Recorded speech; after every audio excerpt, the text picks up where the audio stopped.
Anyway, they tacked all that Saturday stuff all onto the Friday calendar, and then didn't get to that. They cut off at 6 o'clock Friday. So then that was actually, because this is how this works, if you get to the end of a day and there are bills on a calendar and they have not been reached, they roll over to the next day's calendar at the top of that particular calendar. And so you start working through those, and what that ends up having is a domino effect, where bills start falling from day to day to day. And so what is technically pretty much Saturday's calendar, which was tacked to Fridays, rolled over to Monday, we're still not quite through that set of bills, and we have not reached, I don't believe, to even the Monday stuff.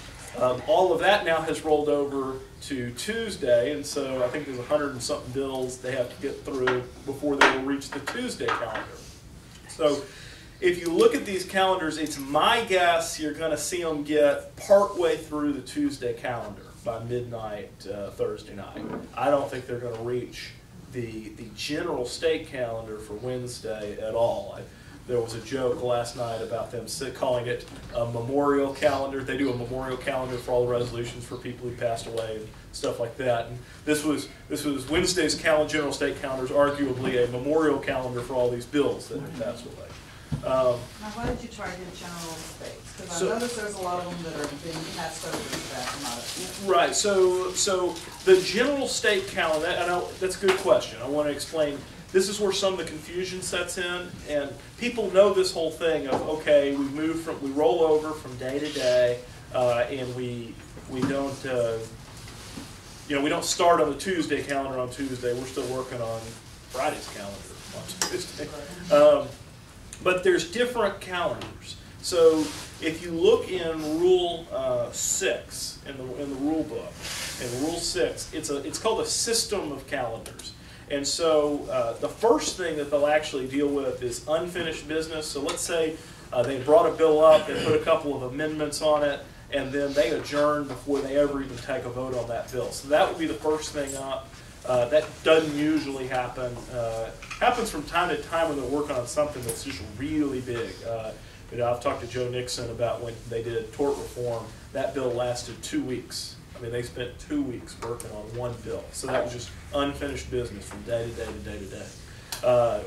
But there's beyond that, there's postponed business. So you'll see, I don't know if you've been watching the last couple of days, people go up there, move to postpone HB whatever to a time certain Wednesday at 7:30 a.m. So whenever you meet 7:30 a.m. or if there's a stack of bills at a given time, so let's say they come in at 10 o'clock and they have the usual, thank the Boy Scouts and talk about the dead person in their district and honor their staffers or whatever. They do all that stuff for about an hour, and then they'll roll into actually working on business. The first thing they get to is that stack of postponed business. So starting, let's say something was postponed at 5 a.m., that'd be the first thing up, then to 5:15, then to 7:30, then to 8 o'clock. And they'll move through that postponed business in that period. Then you actually get into the calendars, and like I said, backtrack here, there's a system of calendars. So there's a constitutional amendments calendar, there's something called the major state calendar, which is for bills of major state importance. Pretty vague concept. The only time that there's ever been a point of order on it was back in the Craddock era as a political favor. I think it might have been Harold Dutton. He put like the near North Shore management district on the major state calendar as a political favor on one of the last few days. And and all the other members go, wait a second, why can't I get my bill on the major state? If Harold's thing in his district is major state, then there really is no rule. And they ended up sustaining that and cutting that off.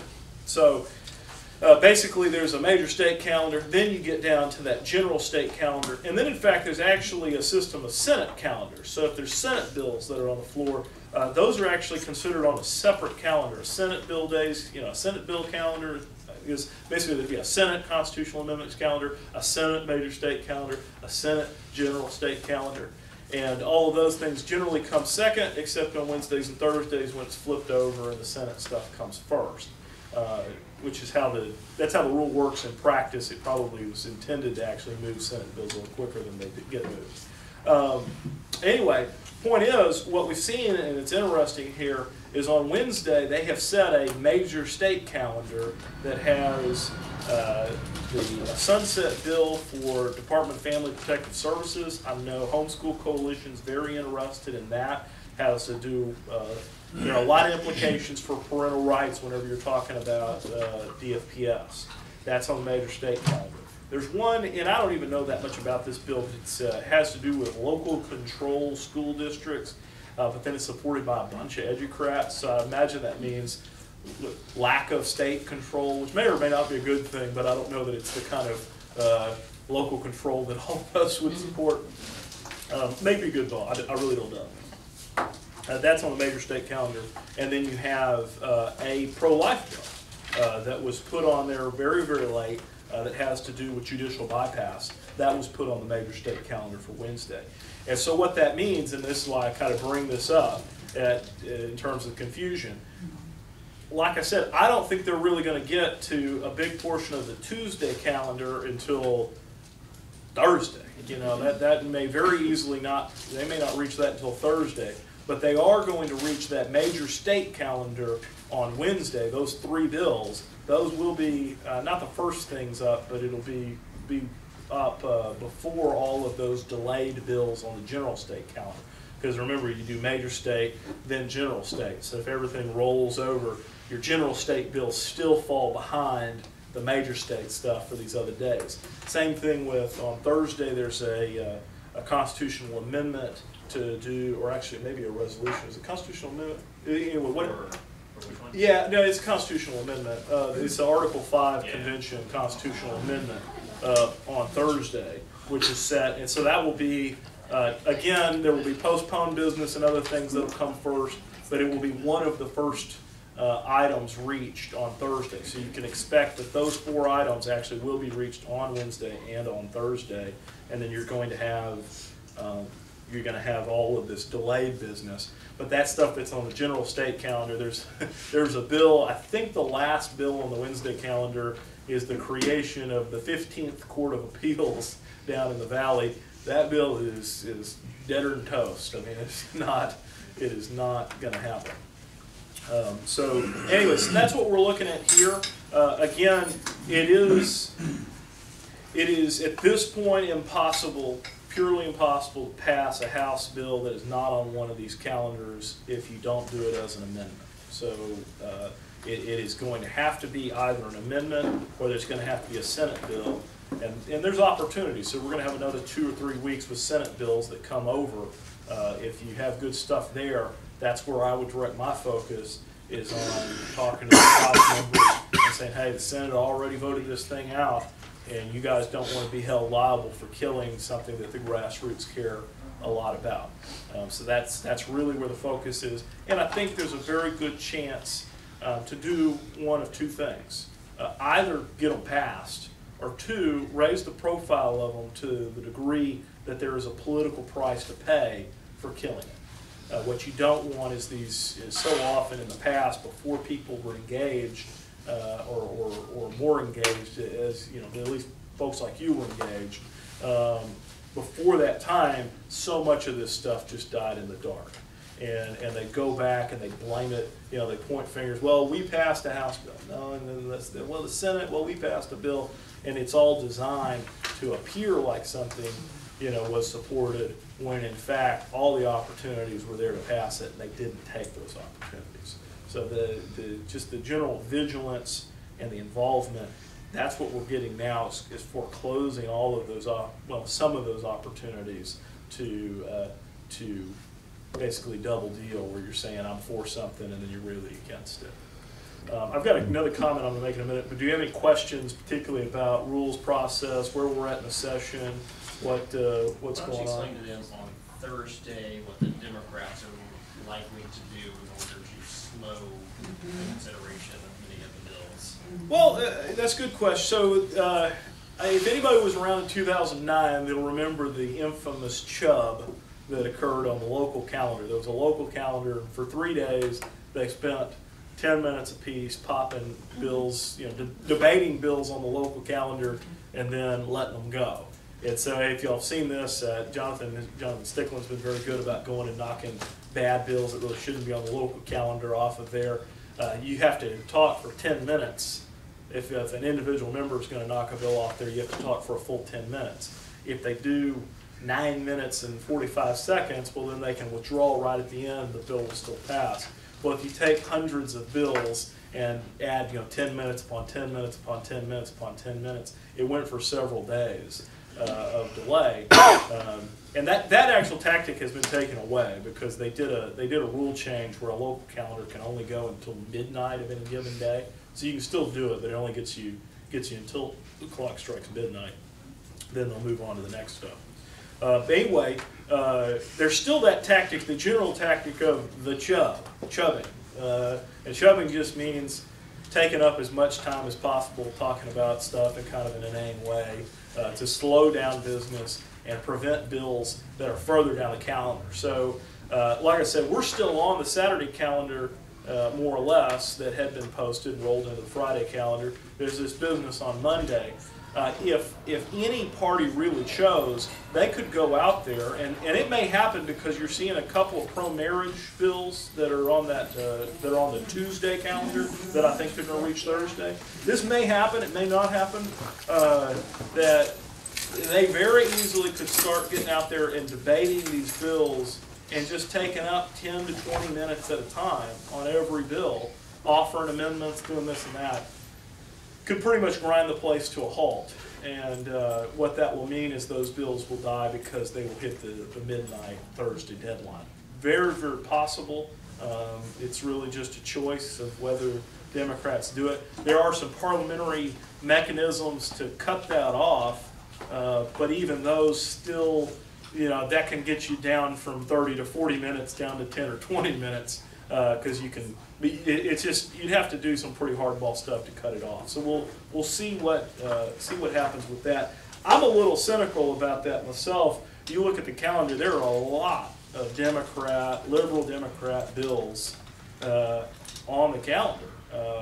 I haven't done a study of it. I'm kind of curious what the passage rate is for Democrats versus Republicans. At some point, I'll take a look at that. But there's a lot of Democrat bills on the calendar. So, quite frankly, this concept that they want to see all these things die, I don't know if it was Mark Jones did the study last year. It showed that the Democrats were on the winning side. Even the lowest success rate Democrat was on the winning side of votes in the Texas House about 90% of the time. And you have conservatives, Sticklin and Schaefer and these other guys who are on the winning side of votes about 55% of the time.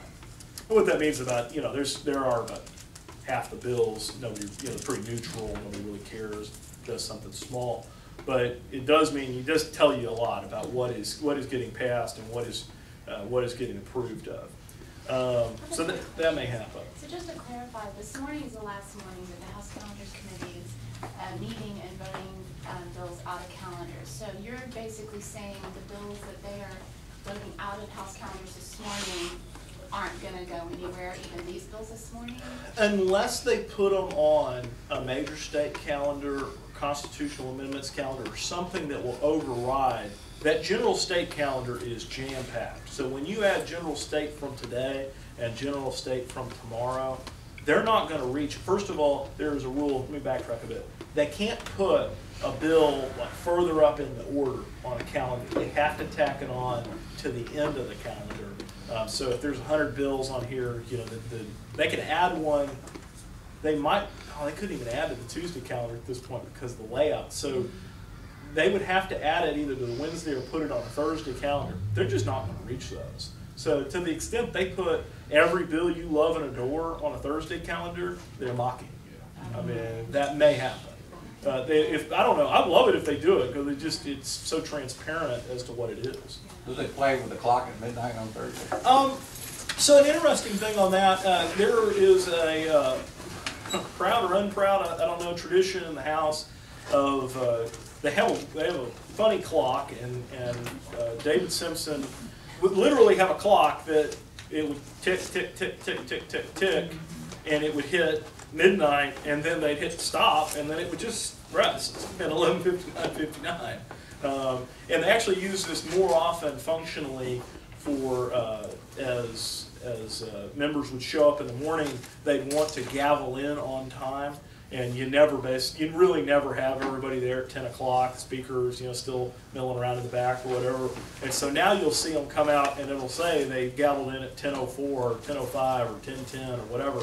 In the past, it was a lot of times 10:15 or later, but because they would stop the clock at 10 a.m., it would look like, as far as the journal was concerned, as far as history knew, that they had gavelled in at 10 o'clock. It was also used for that purpose on that last Thursday to say, all right, we're just going to stop and we're going to pretend as if, and there's a couple of these deadlines, not just this one this Thursday, there'll be another one in another couple of weeks, closer to the end of the session, where it's all bills, House and Senate bills, everything has to meet a deadline. There will be a point where, anyway, it would hit midnight and they would just stop and everybody would pretend it was midnight. In fact, the old way they used to do it is they'd send a clerk up there to the gallery and he would hang a shroud over the clock. And the concept was, well, if we don't see the clock, well, then the clock it doesn't exist. It's almost like, it's like children playing chickaboo. But anyway, here's the way it really works. If you meet midnight and nobody objects, you can keep passing bills unanimously, because it takes somebody to raise the point of order to point out that they passed that deadline. So I looked back a couple sessions to see kind of what the workload and passage rate. I was trying to get a feel for how far we'd make it this week on these calendars. And you see one session going back to 07, I think, they went to 12:27 at night. So that means there's 27 minutes worth of bills where nobody had enough of a problem with the bills to enforce the rule. And finally they met something in the order where there was enough objection that they said, all right, it's worth shutting it down for this bill. Last few sessions it's been 12:08, 12:04, so pretty quickly after midnight. In fact, actually, I think one of them might have been 12:01. So isn't that what the problem we had with Dewhurst last time in the HB2? Wasn't it that we went right up to the clock and then they had to rule another session to get that passed? Well, yeah, they hit that deadline, and I mean, that was the same thing. I mean, but that was actually a special session deadline, so I mean, that was even a more binding deadline than a rule of the House or a rule of the Senate. That was, constitutional 30 days. And so, but yeah, that's a similar thing. When you hit that deadline, you're supposed to be done. But there is a history in this state of going past the deadline, and some who would absolutely defend it. And there's a logic to it of saying, well, if we can all agree to stick around for another 30 minutes and get the business done, better than killing the bill and coming back and running through the process again for a whole month. I disagree with that mentality, but I understand the practicality of it. Tony, could I ask you a question? Who decided not to have a Saturday session? Well, I mean, ultimately, Speaker. They were supposed to have a Saturday session for the last 2 weeks. Well, Saturday one was the Kentucky Derby, and so they canceled that. And this, like I said, this weekend was, I think as the news is reported about Phoenix Foundation sending folks around with video cameras on, I suspect they just didn't want everybody in town for the weekend. The bad behavior happens on the weekends when they're away from home. So.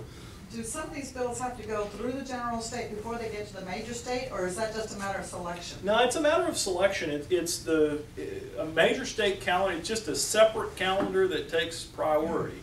And so if you think of them as a list, here's a list of bills we're going to do, and here's another list of bills we're going to do, both on the same day. But this list we're going to do first, and when we complete this list, then we're going to get to the second list. Okay, so at HB 3567, the Pastor's Protection Bill has been put on the calendar as of today. At the very bottom, we're not going to hear it today. At the end of the Tuesday calendar, or it's not that. It's about the top of the bottom third. Does that make sense of the calendar? Of the Tuesday calendar, Tuesday, yes. I mean. I'm not guaranteeing they won't get there, but I'd be very skeptical that they would get to it. They could have put that on the major state calendar for Wednesday, and they would reach it. So once again, it's on general, can it be bumped to major? Yeah, I think I actually was asking myself that question yesterday. I think it can, but I don't know. And who do I talk to? Yeah. Speaker? I think they can, but I'm not 100% Who sure. determines that? Well, I mean, I'd have to go back and look at the rules. There are rules related to calendars. For example, you can't tack, you have to tack on to the end of the calendar. You can't put something, place number 5 on a calendar of 100 items. Well, on a major calendar. who But determines to put it on the major state, that's just the calendars committee. That's the calendars. That's Hunter and the calendars. I mean, basically Todd Hunter with the consent of the calendars committee, the way that generally operates. So. I like the way you put,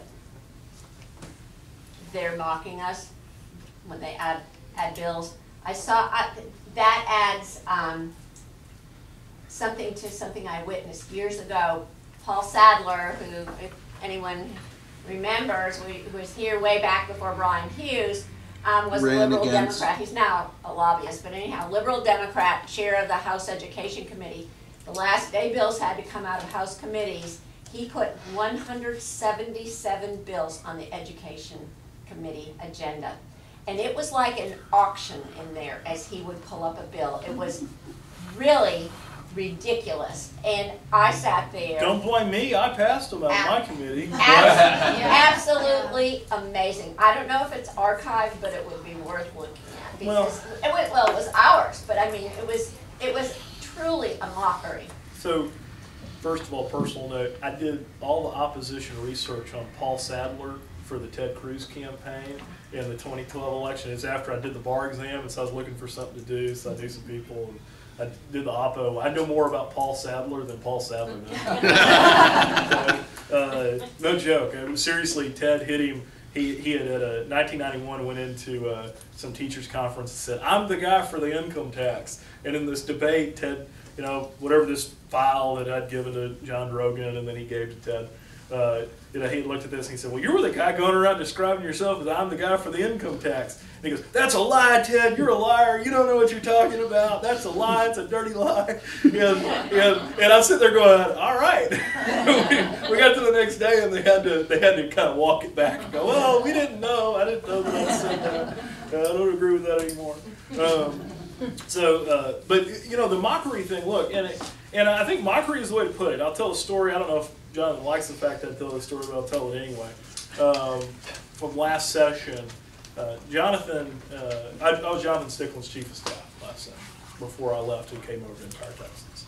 And he had asked Hunter, he said, "Please I'd like to get one of my bills on a calendar. I'd like to get a vote on one of my bills." We had this bill, pretty non-controversial, like the city of San Antonio didn't like it, but it was pretty uncontroversial bill to preempt city regulation of knives. We've done this with guns, we've done this with, basically cities can't come in and put in more stringent regulations of firearms than we do at the state level. We want to do the same thing with knives, because basically in the city of San Antonio, I'll caution you, a lock blade knife, a knife that locks when it is open, is illegal to carry in the city of San Antonio. Which is, look, and the reality is they use that to hassle minorities. I mean, it's not, quite frankly, I don't have to worry about it. It's people who are a little more vulnerable who have to worry about it. But we had this bill, we wanted it to come out, and Hunter said, "Jonathan, we'll put it on a calendar." Guess where it got put? It was the very last bill on the Thursday calendar, literally the last position.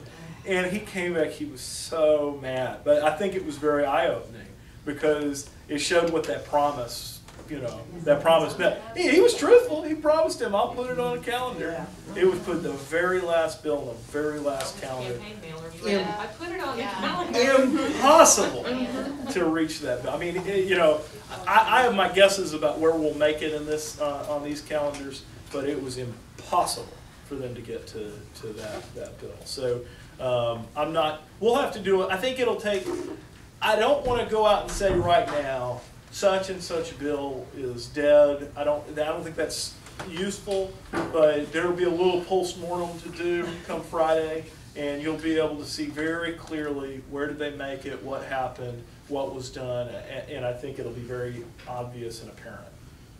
What sort what sort of bad bills are they going to be passing in the interim? In the next, so we're talking about stuff that will get delayed all the way to the end to where it's too late to work on it. Are they going to pass a lot of bad bills? Yeah, there's bad stuff. The worst stuff, they passed House Bill 22 last night, and there was a great debate on it. But this bill would give, Bill Zedler pointed out, this bill would give the same power that was used, or similar power that was used in Wisconsin to go after conservative activists in Wisconsin in secret. Same thing could happen with the Texas Ethics Commission here in this state. Absolutely atrocious bill. It is a threat to your liberty. I trust that the Senate is wiser than the House, but it is a real threat to my liberty, your liberty, and everyone's. I'll be writing about that. There were some good efforts to amend those, and what was great about it was, even though some of the amendments didn't go on, they got kind of 50 to 90. They got a lot of votes for them, and there was a good debate on them. And you've raised these issues now to a profile where they can be seen, and so that was good. There's another bill on that same point, House Bill 37, that would expose Tea Parties and other groups to regulation if they go out and engage in political speech, to have to disclose, And the interesting thing is it's supposed to be, well, disclose your donors. Well, it's not just about donors to the organization, but it's actually transactions with the organization. So there's possibility, if you don't report it the right way, you can be turning over your bake sale receipts, you can, whatever. So there's some very worrisome stuff there. There's a bill I find very concerning, and I don't know that it's been on many people's radar, but there's a bill that's on pretty early on the Tuesday calendar by Senfronia Thompson that would move the regulation of bingo over to the Department of Licensing and Regulation instead of the Lottery Commission. Now, that bill is concerning enough, but actually if you dig down into it, they have slipped in a very deceptive provision towards the end. There's a lot of bad stuff in there. It's like basically all bad stuff. But at the very end, there's a provision in there that that goes in and talks about, I'm going to get you in a little bit of weeds on bingo. In the interim, everybody thinks they know what bingo is, okay? Bingo is you take the dauber and you punch the whatever, you play bingo, okay? At bingo halls, they do something else called pull-tab bingo. Well, pull-tab bingo is actually a lottery ticket. It's just, instead of a scratch-off, you pull the tab off of it and then you see whether you won the prize. Well, they wanted to do this thing. They allow these devices to read the cards so instead of, I guess it's so strenuous to pull the tab off this thing that you're going to put it under this machine, and the machine is going to tell you whether you won or not. Okay? Now, what they wanted to do was make the machine kind of look a little bit like a slot machine and have all the bells and whistles and ring-a-ding and everything else. And instead of putting cash into the machine, you would buy these cards, and then you'd wave the card under it or insert the card or whatever, and that's your token in order to play. And so it's just a proxy for slot machines, so that the bingo halls, everywhere there's a bingo hall, you'd have a slot machine casino, and all the negative social consequences of doing that. And plus, in the end, it's really all about the manufacturers, the machine makers, and all those people actually making money. But, and their lobbyists. There's a provision in that bill, really, truly sinister, because this is what it does. It says, nothing in this act shall be construed, or nothing in this section shall be construed to allow a video lottery terminal, and then it defines a video lottery terminal as specifically a terminal in which you insert cash to get the prize back. Well, they don't talk about putting cash in. They don't want machines that you put cash in. They want you to buy the cards and then you insert the cards. And so if they were to break that law, they'd be able to go in and say, oh no, the legislature clarified this. It only bans machines that take cash. Our machines don't take cash. So there's... What's the bill number? I don't remember offhand, 26 something. I don't know. It's a 2000 something, and it's by Senfronia Thompson, and it's on the. If you look at the Tuesday calendar, it will be the first page on the Tuesday calendar, probably 10 items down. I think Dustin wants me to cut off, so if you have any other questions, I'll be in the back. I'm happy to chat with anybody. 2642. Thank you. Thank you.